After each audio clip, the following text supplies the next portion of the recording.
Episode के start में आन अपने डैड से मिलने के लिए आती है। इनकी ये हालत देखकर ये फौरन पूछती है कि क्या आपकी ये हालत जांग ने की। तो इसका डैड इसे बताता है कि नहीं, जांग ने तो मुझे बचाया है। इस वक्त हालात काफी ज्यादा खराब हैं और मुझे फंसाने के लिए एक ली यांग नाम का एक आदमी है जिसने मुझे किडनैप करवाया था। इस पर आन अपने डैड को बताती है कि मैं यांग को जल्दी ही ढूंढ लूंगी और चू भी वापिस आ चुका है तो वो भी हमारी हेल्प करेगा। फिर मुलिन आन से पूछता है कि जांग तुम्हें तंग तो नहीं करता। तो ये बताती है कि वो मुझे कुछ नहीं कहता, बस उसे वो गोल्ड माइन चाहिए।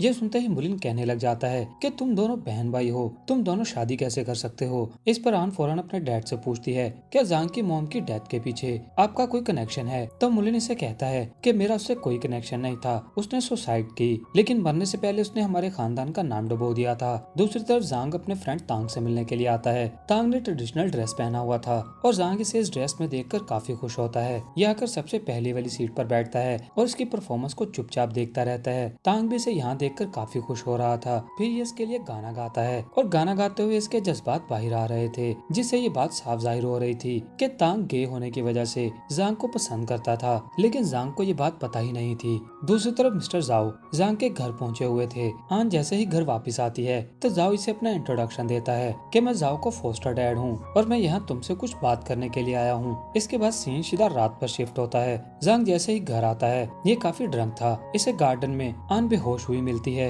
ये जल्दी से आकर इसे अपनी बाहों में लेता है। आन की हालत काफी ज्यादा खराब हो चुकी थी। जांग ये सब देखकर काफी शौक और गुस्से में था। ये अपने सोल्जर से पता करने के लिए कहता है तो वो इसे बताता है कि घर के मेड ने बताया मिस्टर जाओ यहाँ आए थे, उन्होंने ही इसकी ये हालत की है। एक्चुअली वैसे गोल्ड माइन के अबाउट पूछने आए थे। जांग फौरन मिस्टर जाओ के पास पहुंच जाता है और गुस्से से इसे कहता है कि आन मेरी वाइफ है और जो भी उसे हाथ लगाएगा वो मेरा दुश्मन बन जाएगा, फिर चाहे वो मेरा बाप ही क्यों ना हो। जाओ बहुत रिलैक्स बैठा हुआ था। ये से कहता है तुम एक ऐसी औरत के लिए मुझसे झगड़ा मोल ले रहे हो जिसने ऑलमोस्ट तुम्हें मरवा ही दिया था। इस पर जांग इसे काफी गुस्से से वार्निंग देता है अगर तुम्हें गोल्ड माइन चाहिए तो उसे हासिल करने में मैं तुम्हारी मदद करूंगा, लेकिन आइंदा आन को हाथ लगाने का सोचना भी मत, वरना मैं तुम्हें जिंदा दफन कर दूंगा। इतना कहकर ये यहाँ से चला जाता है और जांग को इस पर काफी गुस्सा आता है। अब जाहिर बात है कि इसे गोल्ड माइन चाहिए, इसलिए अभी इसे कुछ कह नहीं सकता था। नेक्स्ट सीन में जांग घर आता है तो आन अपने वुंड्स पर ऑर्नामेंट लगा रही थी। ये देखकर जांग इससे ऑर्नामेंट लेता है और खुद इसके वुंड्स पर लगाना शुरू कर देता है। आन को यह सब देखकर काफी अच्छा लग रहा था। फिर ये इससे पूछती है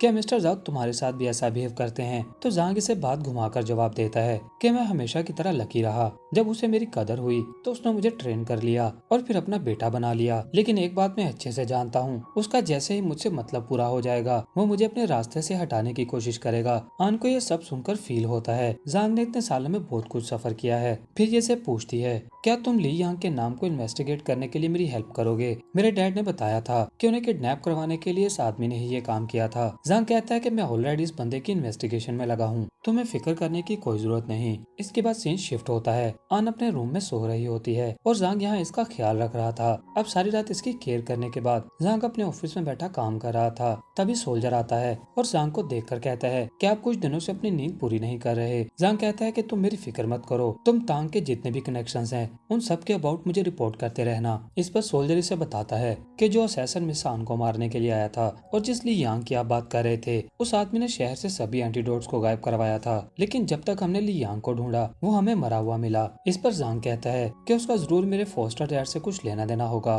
तुम बस इस लीड को फॉलो करते रहो। नेक्स्ट डे आन फ्रेश होकर अपने रूम से निकलती है कि तभी ये सोल्जर के हाथ में कुछ जैकेट्स को देखती है। ये इसे पूछती है कि तुम लॉन्ड्री को लेकर जा रहे हो। तो ये बताता है कि ये लॉन्ड्री नहीं है, एक्चुअली मिस्टर जांग कुछ कपड़ों को अपनी फैक्ट्री में तैयार करवाते हैं ताकि वो उन लोगों को दे सके जो इतनी सर्दी में इसे अफोर्ड नहीं कर सकते। आन ये सब सुनकर शौक भी होती है और सोचने पर मजबूर हो जाती है कि क्या जांग आज भी पहले जैसा ही है, क्या वो पत्थर दिल होने का सिर्फ दिखावा कर रहा है। इसके बाद आन सीधा जांग के पास आती है जो हॉल में बैठा हुआ था। ये आते ही इसे थैंक्स करती है कि तुमने इन दिनों मेरा काफी ज्यादा ख्याल रखा है। फिर ये इसके पास बैठ जाती है और इसे बताती है मैं एक कॉटन मिल के ओनर को जानती हूँ जो काफी सालों से मेरे डैड के साथ बिजनेस कर रहा है। वो काफी ऑनेस्ट और ट्रस्टवर्दी है, अगर तुम्हें कभी उसकी जरूरत पड़े तो तुम उससे राब्ता जरूर कर लेना। जांग विजिटिंग कार्ड देखता है और आन को सीधा ऑफर करता है कि कल मेरी एक कॉन्फ्रेंस मीटिंग है, तुम भी मेरे साथ इस मीटिंग को ज्वाइन करोगी। ये इसे रीजन पूछती है तो ये बताता है मैं कॉमर्स यूनियन मेंबर बनने वाला हूँ। इस पर आन कहती है कि ठीक है, पर मेरी भी एक शर्त है, मैं तुम्हारे साथ मिलकर मेरे फादर के केस को इन्वेस्टिगेट करने में हेल्प करूंगी। अभी ये दोनों बातें कर ही रहे थे कि तभी यहाँ तांग भी आ जाता है। ये देखता है कि जांग आन के काफी क्लोज है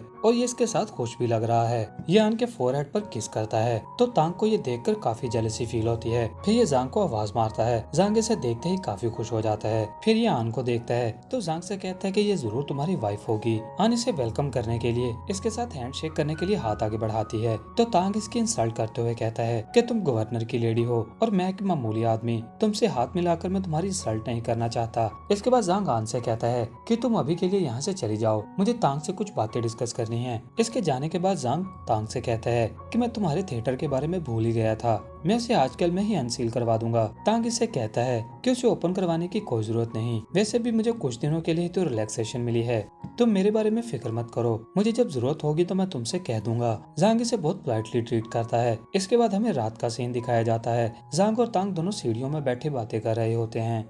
इन लोगों ने काफी ड्रिंक भी कर रखी थी। तांग को जांग का साथ बहुत अच्छा लग रहा था। फिर तांग जांग को अपनी तरफ अट्रैक्ट करने के लिए इसे अपनी झूठी कहानियां सुनाता है कि इसे बहुत सारी मुश्किलों से गुजरना पड़ा, इसे बहुत कुछ बर्दाश्त करना पड़ा। जांग इसकी बातें सुनकर इसके लिए सैड फील करता है और बातें करते करते इसकी झोली में ही सर रख कर सो जाता है। नेक्स्ट जांग और आन दोनों कुछ मीडिया पर्सन के सामने बैठे होते हैं। एक लेडी इसे सवाल करती है कि हमने सुना था कि आपको कुछ मैरिटल इश्यूज हैं, क्या ये बात सच है? इस पर जांग इन्हें बताता है कि ये ऐसे रूमर्स हैं जिनकी कोई भी निशानदेही नहीं कर सकता। वैसे भी मैं और आन हम दोनों अपने बिजनेस को पूरी दुनिया में फैलाने के लिए तैयार हैं और इसकी मदद से हम दुनिया में जरूरतमंद लोगों की मदद करेंगे। आन भी इसकी पूरी बातों में हाँ से हाँ मिलाती है। फिर इनसे अगला सवाल किया जाता है कि हमें पता चला था कि आप एक टाइम पर दोनों बहन भाई थे और आपने मिस आन से शादी करने के लिए इनके डैड को फंसाया ताकि आप इनकी फैमिली के एसेट्स पर कब्जा कर सकें, क्या ये बात सच है? इस पर जांग सबके सामने आन को हक करता है और इसे कहता है कि बेटर होगा अगर इसका आंस तुम इन्हें दो। आहिस्ता सी आवाज में जांग से कहती है